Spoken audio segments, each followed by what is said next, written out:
I'm Jason Herkamp with Living in Minneapolis, Minnesota, and today we're going to be talking about land fraud and how to protect yourself against land fraud. And with me today, I have Lisa from Stone Arch Title, and she's going to be able to walk us through what is land fraud, why you should be concerned about it, how do you protect yourself, and so we're going to go through all of those, so stay tuned.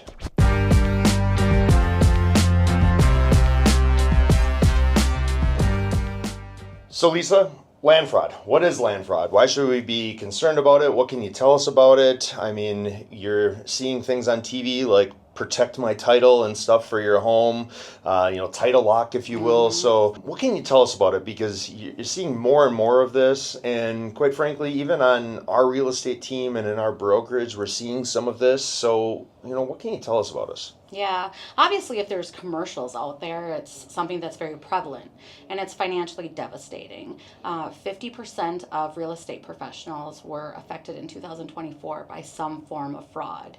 28% of title companies experienced some form of seller impersonation. So it's, financially devastating for the people that are going through it. It's something that can easily be prevented and something that we just need to be aware of. Sure. And, you said, was it 50% of real estate? Not that they've experienced the fraud, but they've had fraud attempts probably, right? Yes, is what we're seeing. Yeah. And that could be, emails getting hacked. It could be, wires being intercepted.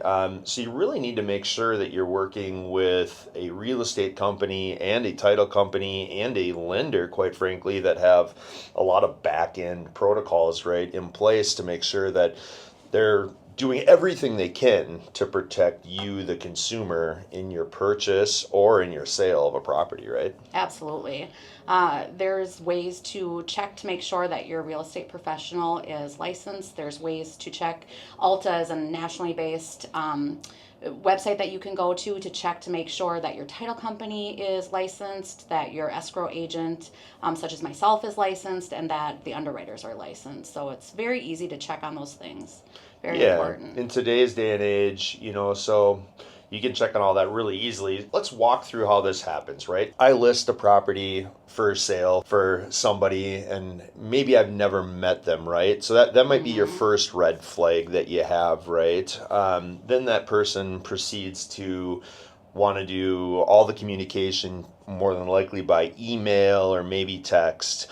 Probably the biggest red flag that you see in general, at least on my side of real estate, is when people want to communicate through WhatsApp. Absolutely. Right? Yeah. When they wanting to communicate through WhatsApp, you should, my spidey sense goes way up, right? Yeah. So you have to be really, really careful and start listening to your gut and start listening to intuition, right? On like, hey, what's going on here? But getting back to the story, I guess. So a hypothetical story, someone wants to list a property with, the Herkamp Home Group. They come in and they say they don't want to talk anywhere but email because they're in a foreign country and they're away for, 2 to 3 weeks and they want to list this property. A lot of times they want to list these property at probably sub-market too, right? Absolutely. Yep. Yeah, those are definitely all red flags. The not meeting in person is a huge red flag to begin with. And we've got certified where we can confirm that person's identity in 5 to 10 minutes. It's extremely easy. So that's And what's certified? So the public knows. Certified is a system that we use. We use it to send out our wire instructions securely. We use it to identify individuals that we haven't met, to verify any payoffs that we're sending out and wires that we're sending out. So it's got a lot of great services that we use with that. Yeah, yep, no, but sounds like it. And so it's basically one of those layers of security that Stone Arch uses to protect your clients that you're working with to make sure that hopefully we're not experiencing any sort of fraud. And I know that you guys have some additional layers that we're going to talk about. But so back to the story. They come in, communication via email. They want to list a property a little bit underpriced. You put it on the market. Let's say we get a purchase agreement. They're really looking for like a cash closing. And they probably don't want to use one of our recommended title companies, right? That's usually what happens. It's kind of an air quotes thing, right? Because the title companies that they want to use more than likely are not title companies, right? Right. They're Okay. either fake title companies, or they're a title company that they're in cahoots with, or they're a title company that just has really lackadaisical processes, doesn't do certified, doesn't check identities of people. They're definitely going to look for those looser processes with that title company. Like you said, cash purchase, always. The price is too good to be true. There's so many red flags. They don't want to meet in person. Everything needs to be done very quickly. They want to get these processed quickly before there's any alerts or somebody catches wind of what's going on. So yeah, those are all huge red flags. Yeah, no, and it's unfortunate, but we're seeing, more and more instances of this. And quite frankly, like as of late, there's been some fairly high profile instances where this has happened to places that you would think that it's maybe impossible for it to happen. But can you walk us through a couple of those? Yeah, there's been a couple of really crazy ones you'll all be familiar with. So in 2024, Graceland actually was attempted to be stolen. Which is Elvis Presley's home in Yeah. Memphis, Tennessee, right? Right? Yeah. Definitely. So a woman forged a deed, forged some other documents, said that Lisa Marie Presley owed her some money and defaulted on a loan to her, and basically tied up the property for years. Most of the stuff gets worked out. However, it takes years to go through court. Another one was the Spelling Manor, if anybody remembers 90210 or any of those shows. The creator of those shows, Yeah. Aaron Spelling, that Yeah. was his home, and his daughter was a actress in her own right. Mm-hmm. But they, you wouldn't think that they'd go after like the real low hanging fruit. This is not low hanging fruit, right? These are very expensive, very well known homes and very well known owners and families, right? Yep. And that one actually was pending sale, and it stopped the pending sale, so that fell through. So really crazy. Also got worked out, but took years to get through the courts. The courts just aren't set up to deal with this kind of thing, so we really need to be proactive in preventing it from happening from the very beginning. Yeah, so we see these things on some, we see these commercials online, and they're talking about lock my title, protect my title. I can't really speak to other states in the country, but I know at least in Minnesota, we have some properties that we own, and we will go into the various counties, and they offer free services where you as the homeowner can actually go in there and lock your own title for free, right? Can you speak to any of those things that are out there? Yeah, so each of the counties you can set it up with their recording department to be alerted if anything were to change with your property identification number or your PID, or if someone is trying to do something fraudulent with your property, it will alert you by name or the PID. So definitely a good thing to go to your county and set that up. And always make sure that your contact information is current at the county, so that if something is going on, they're able to get a hold of you. Yeah, so use an email address that hopefully you hold on to, right? There's a lot of email addresses that I have that automatically get forwarded anytime. So you don't want to maybe use an email address at a company that you work for. Use an email address that you know that you're going to keep. That's a personal email address that hopefully doesn't have a lot of filters in it, because you can do this on your own, right? You don't have to spend $20 a month or $19.95 a month to protect your title. You actually can do it for free and save all that money. So let's talk about maybe a couple other things that we're seeing with land fraud. Is there anything else that people should be aware of or be careful of when they're thinking about this? Because I'm sure it's catching a lot of the audience, kind of by shock. Right. Yeah, it's just knowing how prevalent it is, how easy it is to protect yourself. They are going after vacant land more than they are homes or rentals that are empty. Those are, make sure that if you have those types of properties that you're aware of that. And then also title insurance. It's the most important thing. That's the biggest thing that's going to protect you if a fraudulent deed were to come forward after you own your home. Yeah, because you as a buyer will get a title insurance policy at the time of purchase, and if you're buying that home with a mortgage on it, you'll get a lender's policy that's mandatory. Yep. And then you have an owner's policy that is optional. We really encourage everybody to get both policies. The one you have to, the other one you don't. When you're buying it cash, obviously there's no lender's policy, but there's still that optional owner's policy. Yes. And, I'm of the opinion, and correct me if I'm wrong, but the least expensive insurance that you will ever buy based on asset value is going to be title insurance, right? Absolutely. Yeah. Yep. Your title insurance is typically less than a 10-minute phone call to an attorney. Definitely the best money you will ever spend. You're protected the entire time that you own the property. It's a one-time fee, and you are covered. So, yeah, absolutely. Can you give us an example, maybe not related to like land fraud, but can you give us an example of an instance you saw with title insurance where it really helped out a situation with a client that you've had? Yeah, I've seen many of them. Something as simple as a legal description being wrong, that would need to be corrected in quiet title and cost tens of thousands of dollars. We can easily correct if you have an owner's policy. We take care of everything on our end. There was recently a gentleman that he had an owner's policy, and come to find out that the prior owners had about $7,000 in tax liens, so that covered him. That didn't get We're- caught when they transferred No. the title, the last sale, right?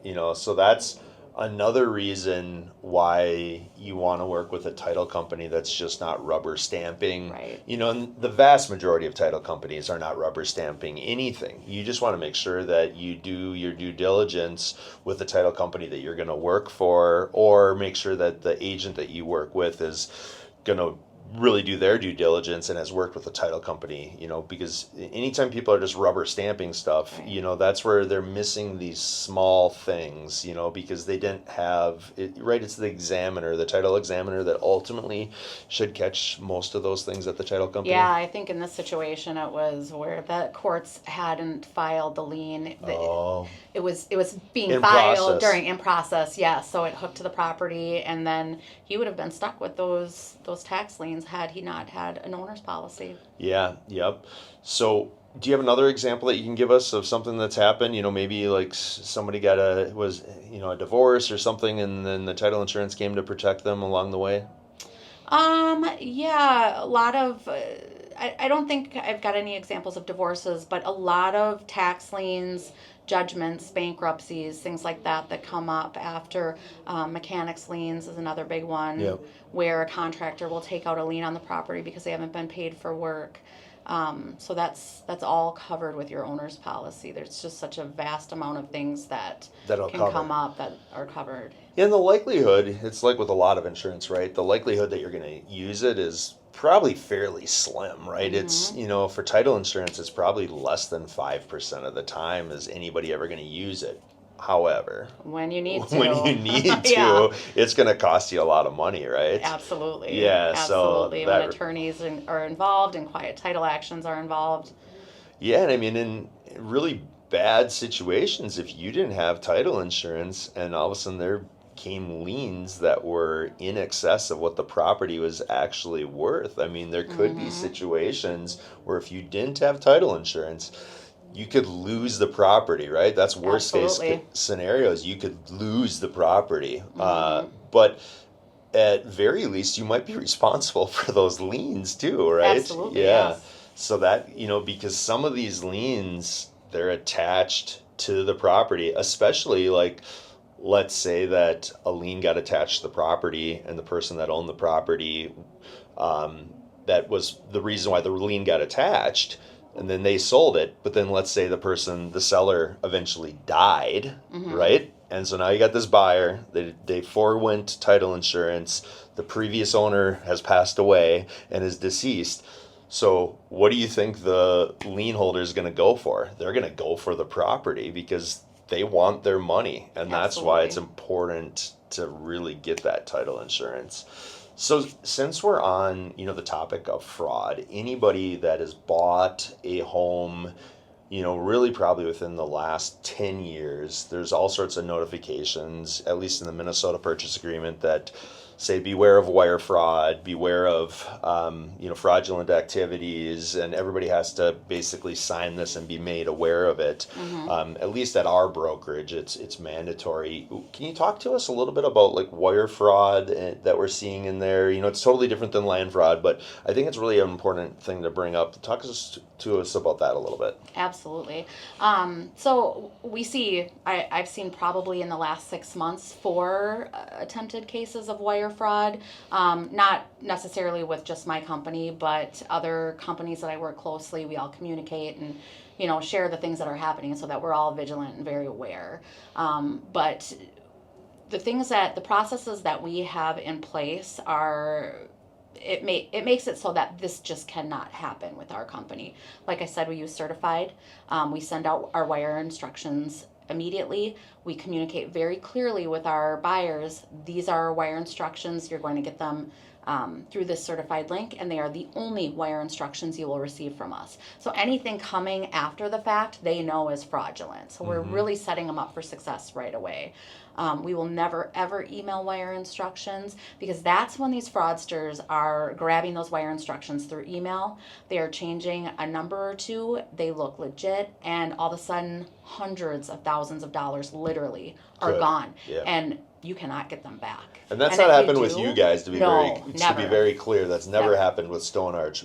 However, if a simple Google search or a simple Chat GPT search of wire fraud in real estate, you're going to be able to find cases where people have lost tons and tons of money. Again, it's never happened with our group or our brokerage, nor has it happened with Stone Arch. But you have to be extremely careful, because even if you're very savvy, I mean, how many people that are watching this have had their Facebook hacked, right? Because they clicked on the wrong link. And, once somebody hacks your Facebook, they're getting a lot of information. And with automation these days, all of a sudden, they're in the back end of your email before you know it. And you don't have any idea that they're in your email. That's why it's super important to always have like the 2-step authentication turned on everything that you have, right? Make sure your phone always has a lock on it, right? Yep. A number or, your face or whatever. Make sure you change the PIN on your SIM card. That's another one. Yep. PINs on the SIM card. I know that 2-step authentication is a little bit of a pain. However, that in and of itself can prevent the vast majority of this. Because if somebody tries to log into my email or your email from some computer or some device that email doesn't recognize, right? Because they're looking at the IP address, which is basically the address of where that device is located, and it's saying, hey, you've never logged in from Istanbul, I'm just plucking something out of the air, or you've never logged in from Mobile, Alabama, right? Which would be the total case with me. They can't get in with 2-factor authentication. But if you didn't have that 2-factor and they had your password and they had your email address, in they go. And then they sit and wait. And they look at the files. They'll send out emails. They're going to be in there constantly. So you might think that you're going to be able to see the email that a correspondent back from somebody. I'll almost guarantee you that you won't, because they're in there watching it. So unless you're watching it 24/7, they're in there, they're looking for information, and they're doing things to be deceptive, right? Yeah. I have encryption on my email that shows if someone opens up an email out of the country or anywhere that's odd from where the last email was opened, it alerts me. So we have so many things in place to protect our clients, to protect our agents, to protect everyone that we're involved with. Yeah, because I know anytime that I go out of country specifically, it creates all sorts of red flags on the backside of Google, and even with Apple, there's all sorts of flags there. So you really have to be careful of the fraudsters, and part of that is you taking in, if it sounds too good to be true, looks to be good, too good to be true. It's almost a tongue twister there. It probably is too good to be true. It's also working with people that you vet that have been in the industry for a long time. Not that some new people can't be great, but the more seasoned people are, the less likely it's going to be that stuff like this is going to happen. And lastly, making sure that you have that two-step authentication on everything and passcodes, and you're changing your passwords. You're going with some of these password programs, that are out there with Android or Apple or, Google, and making sure that, they have these complicated passwords that you save and, they get reset. And don't use the same password for like all of your things, right? Right. That's kind of the key factor there, because you never know when all of a sudden Visa gets hacked or someone gets hacked and they have that password. Well, guess what? The fraudsters are out there with bots taking that password and shooting across every single thing they can find. They go from Visa to US Bank to Wells Fargo. They're trying to get in everywhere that they possibly can and see who doesn't have two-step factor authentication. So is there anything else, Lisa, that you want to say about any general fraud or things to watch out for? No, just that it's completely preventable. There's just steps that you can take to be proactive, to cover yourself. Go to the county's website if you own land and make sure that your contact information is up to date. Make sure that you're registering so that if anything happens with your property identification number, that you're alerted right away. Make sure that you are vetting the people that you work with your real estate agents. Work with reputable people who have been in the business. Get referrals. Look in to make sure that they're legitimate and their license numbers are active. So just all very preventable.